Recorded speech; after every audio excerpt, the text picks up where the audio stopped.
Hello. So today we will discuss about rotational mechanics. So we are starting from the basic concept of rotational mechanics, starting from circular motion. So from the circular motion we should have this basic concept. We have already gathered this concept. So let us look at the these results at first. So this is for linear motion.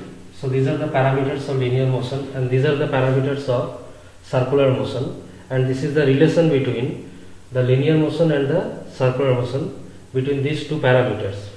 So theta, for linear motion we say this is the distance covered, that is S, distance covered, and for circular motion we say that is the angular distance. So this is the angle covered. So we say, suppose this is the a mass is here. Now after some time it covers this much distance. So this much distance, this distance is called linear displacement or linear distance. So this is S, and the distance moved in the form of angle. So this is given as theta. So the relation between this is S is equal to r theta, where r is the radius of this circle. Similarly, velocity is equal to ds by dt. That means rate of change of displacement. Similarly, here we get d theta by dt. So this is d theta by dt. So this is equal to omega. So this is called angular velocity. This is linear velocity, this is angular velocity, and the relation between these two is v is equal to r omega. That means linear velocity is equal to r, radius of this circle, into omega. And this is acceleration. So acceleration is equal to again dv by dt. That means rate of change of velocity. And here angular acceleration is actually d omega by dt, that is equal to alpha. And relation between this linear acceleration and angular acceleration is this: a is equal to r alpha. That means linear acceleration is equal to r into angular acceleration. So this basic concept and this basic chart is always required for the problem of rotational mechanics also. So at first you should write down this chart, because this will be required in the next coming classes. So at first you should write down this. Okay.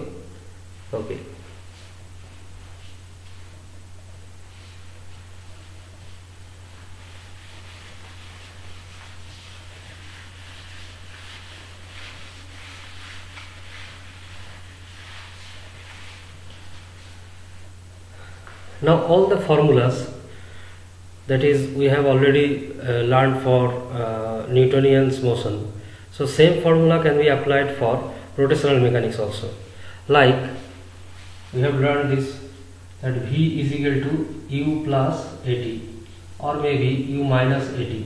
So u plus minus at, that is for linear motion. So here v is symmetrical with omega final, that is equal to omega initial plus minus, and a is same as alpha. So this is the formula for a body which is rotating. So omega final, this is v means final velocity, u means initial velocity, and a may be acceleration. For acceleration we use, this is plus, and for retardation we use minus. So v is equal to u plus minus at. The relation may be like this. So for angular motion or circular motion or rotational motion, the formula is omega f is equal to omega I. Omega I means initial angular velocity plus minus alpha t, where alpha is its angular acceleration. Similarly, another formula is this. So we can make these two formulae, that is linear motion and rotational motion. There are some similarities. Some similarities means all are similar. Second formula, suppose v square is equal to u square plus minus 2as. So this formula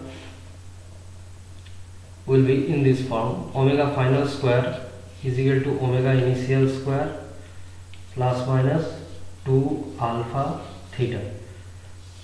Because a is same as, for rotational motion, a can be considered as alpha and s, that means distance covered, is theta.